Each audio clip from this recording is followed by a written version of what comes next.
James Walker sat behind the wheel of his black Lincoln MKZ, gliding down the quiet road. It had been a long, tiring day, filled with endless paperwork and meetings. But tonight was different. Tonight, he was headed to the home of Mayor Richard Davis, a friend and ally in his years with the FBI. The mayor had invited him for a private dinner at his mansion, a rare occasion for James, who wasn't much of a socialite.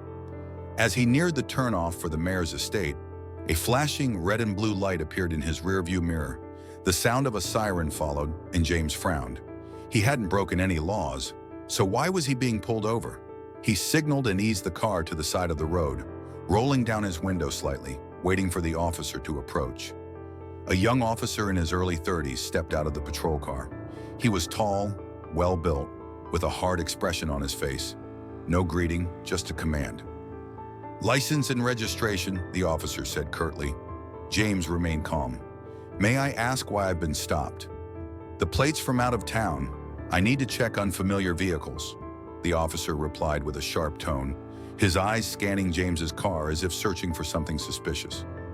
James frowned. "My car is registered, and I haven't broken any traffic laws. This is unnecessary."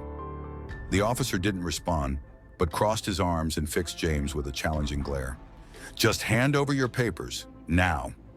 James's patience was running thin. "I'm sorry, officer, but I don't see a valid reason for this stop."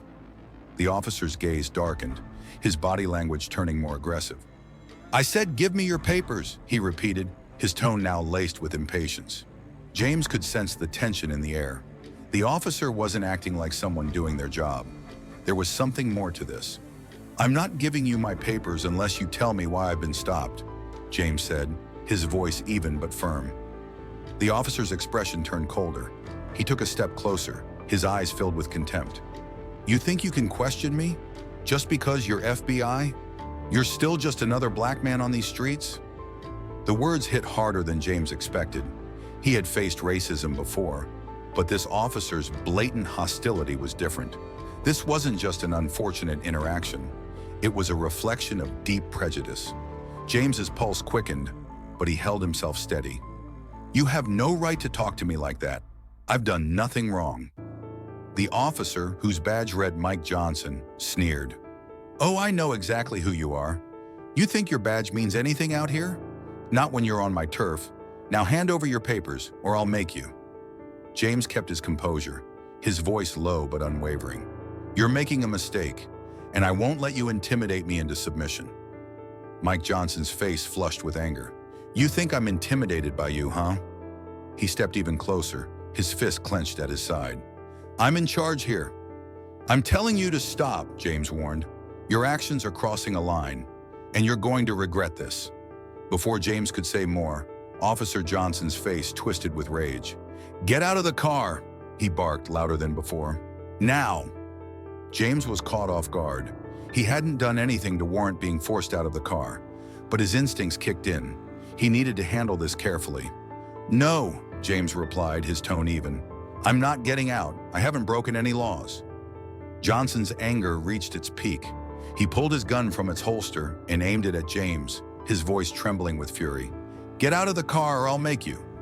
The tension in the air was thick. James felt his heart rate spike, but he remained calm.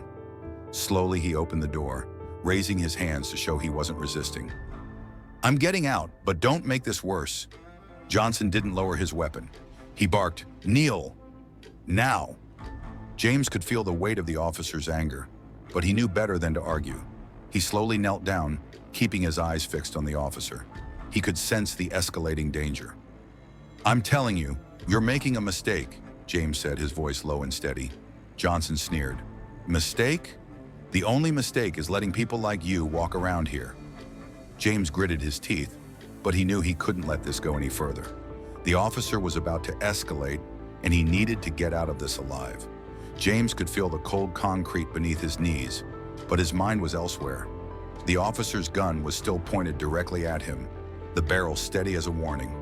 It felt as though time had slowed, the quiet night air amplifying every breath, every heartbeat.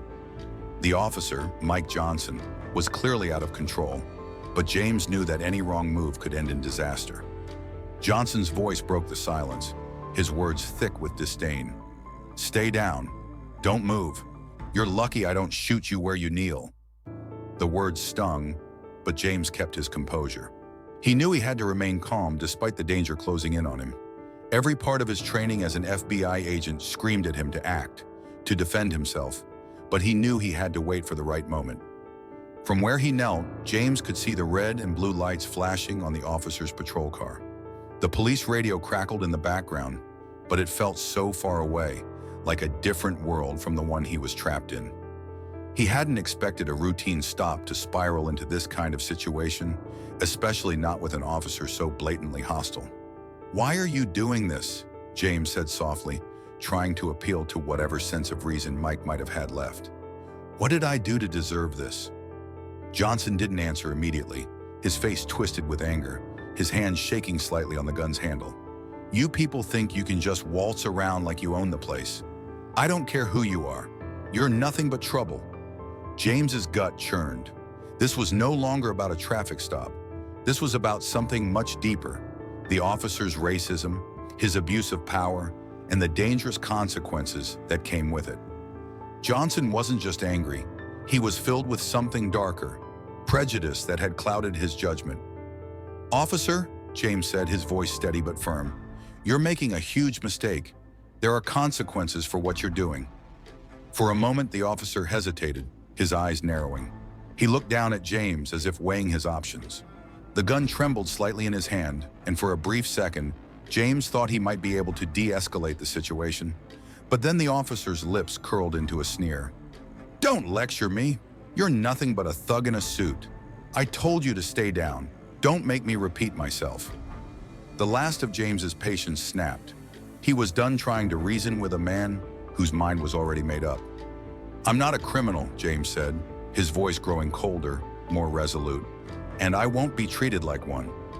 The officer's expression hardened at the defiance in James's tone. "You're gonna regret that." Johnson took a step back, his hand moving slowly to his sidearm.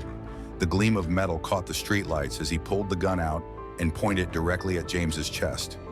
Everything slowed down again.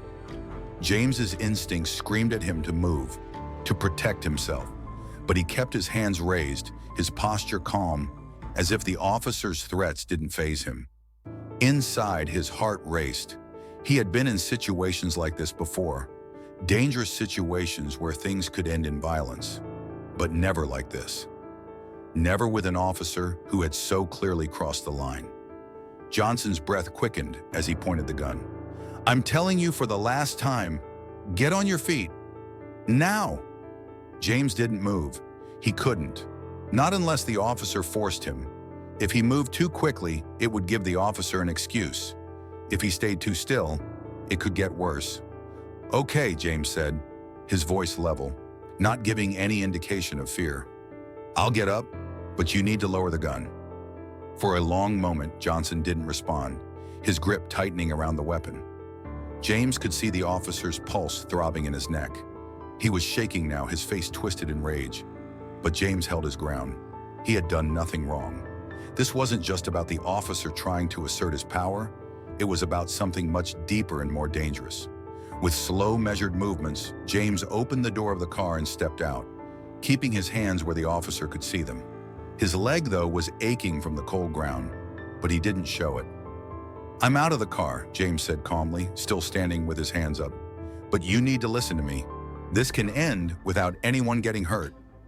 Johnson's eyes flickered with something like doubt, but it was quickly replaced with contempt. "Kneel, now."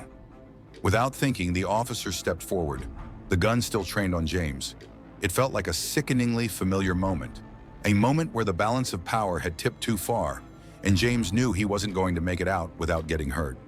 "I'm telling you, I won't kneel for anyone who doesn't respect me as a person," James said, his voice low and authoritative. "But if you want to make me, go ahead." Johnson was too far gone now. His eyes narrowed into dangerous slits, and his finger tightened around the trigger. He was no longer reasoning with James. He was simply acting on his fury, and it was all about to explode. The air between them felt charged, thick with tension. James knew things had gone too far. The officer was no longer pretending to follow protocol. This was pure aggression. He could see the hatred behind Johnson's eyes, the way his finger hovered over the trigger like it was just a matter of time before he'd pull it. Everything in James's FBI training screamed at him to react, to disarm the situation before it escalated any further. But what could he do? He was kneeling on the cold concrete, hands up, his mind racing as his heartbeat pounded in his ears. Every second felt like an eternity. "Listen to me, officer," James said, his voice steady but firm. "You don't have to do this. This doesn't have to end in violence." But Johnson didn't listen. The officer's breathing had become erratic, his hands shaking. The gun wavered in the air, as though Johnson couldn't make up his mind on whether to pull the trigger or not. James's gaze locked on the officer's hand, watching the subtle movement of his finger. He wasn't afraid. He couldn't afford to be afraid. Fear would cloud his judgment, and he needed clarity. Suddenly, the officer's eyes flared with fury, and James knew it was over. There was no going back. Johnson snapped his finger back, and the sound of a gunshot ripped through the night, a sharp crack that echoed down the empty street. Pain exploded in James's left leg, and his body hit the ground with a sickening thud. His mind went blank for a moment, disoriented from the shock of it. He gasped for air, his hand instinctively moving to his leg, where the warm blood was quickly pooling on the pavement.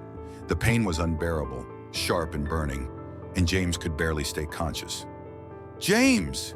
he heard someone shout, Mayor Harrison's voice. It felt distant, muffled by the ringing in his ears, but the words carried with them a weight of urgency. He forced himself to focus. He had to stay conscious. He had to make sure the situation didn't get worse. Through the fog of pain, James reached for his phone. His fingers were slick with blood, but he gritted his teeth and pulled it from his jacket pocket, dialing the one number that would bring the whole situation crashing down. "William," James managed to rasp, his voice weak but steady, despite the blood dripping from his leg. "It's James. I've been shot. I need you. Now." The phone line went silent for a moment, but then Mayor Harrison's voice crackled back through the speaker, filled with panic. "Where are you? I'll get there. I'll get there right now. Just hang in there." James didn't reply. His vision was fading, his breath shallow, but he was determined to hold on until help arrived. He couldn't let this moment, this violation of everything he stood for, be the end of it. He needed to ensure the officer was held accountable.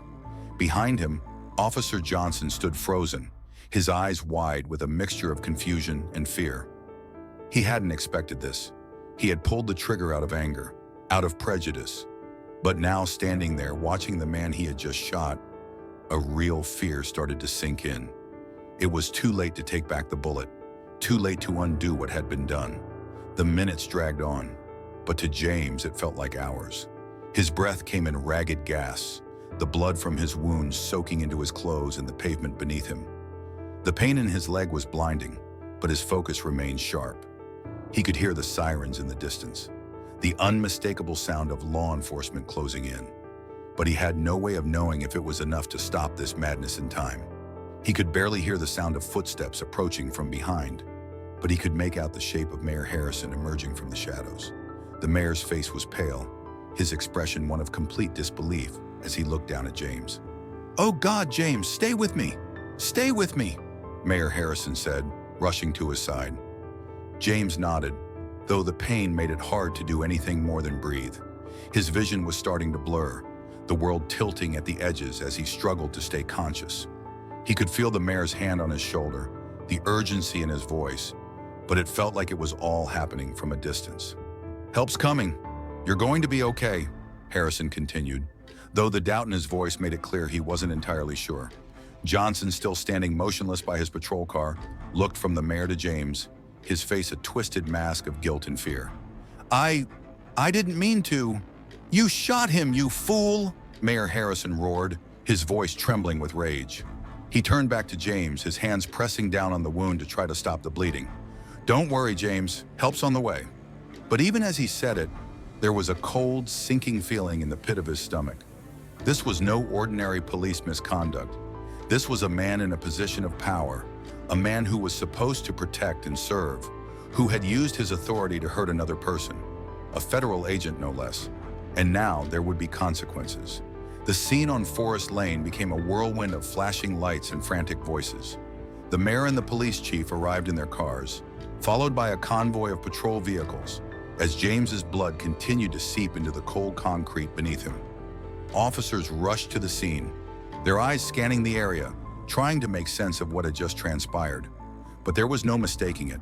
The situation was far beyond a simple traffic stop gone wrong. Mayor Harrison dropped to his knees beside James, his face filled with a mixture of anger and concern. He had been a friend to James for years, had worked alongside him on countless cases, fighting for justice. But this was something different. This was an abuse of power, and it had almost cost James his life. "James, hang in there. We're going to get you out of here," Harrison said, his voice cracking with emotion. He looked up at the officers who had followed him. "Get an ambulance now!" As the paramedics arrived, the officers began securing the area. Johnson, still standing near his patrol car, was visibly shaking.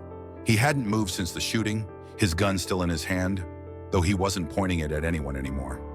His wide eyes flickered between James, the mayor, and the other officers who had gathered around. The reality of what he had done was starting to sink in. He had pulled the trigger, he had shot an FBI agent, a man he had no reason to harm. His racist assumptions had clouded his judgment, and now there would be consequences. "Bradley," the police chief, David Cole, called out, his voice sharp and commanding. "Get over here." Johnson stumbled forward, his face pale as he stepped toward the group, his body stiff with guilt. Mayor Harrison's eyes bore into him, full of fury and disbelief. "You are done. You are suspended. Now," Cole barked, his tone unforgiving. "We'll sort this out later, but for now, you are no longer on duty.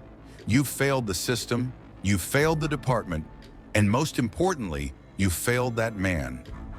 Bradley opened his mouth to protest, but nothing came out. He was numb, his body moving on autopilot, knowing full well that there was no excuse for what he had done.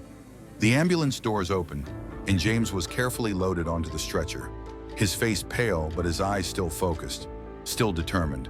Despite the agony of the bullet lodged in his leg, he knew this wasn't over, not by a long shot. "Make sure this is investigated properly," James said, his voice low but clear. He turned his gaze to the mayor and police chief. "I want him held accountable. No one should have the power to abuse others like this." Harrison nodded solemnly. "We'll make sure of it, James. You have my word."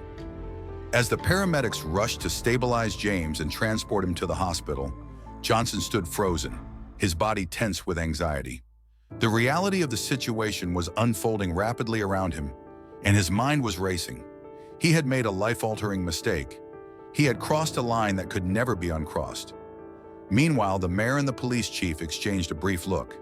They both knew that this incident would be a turning point, not just for the department, but for the entire city.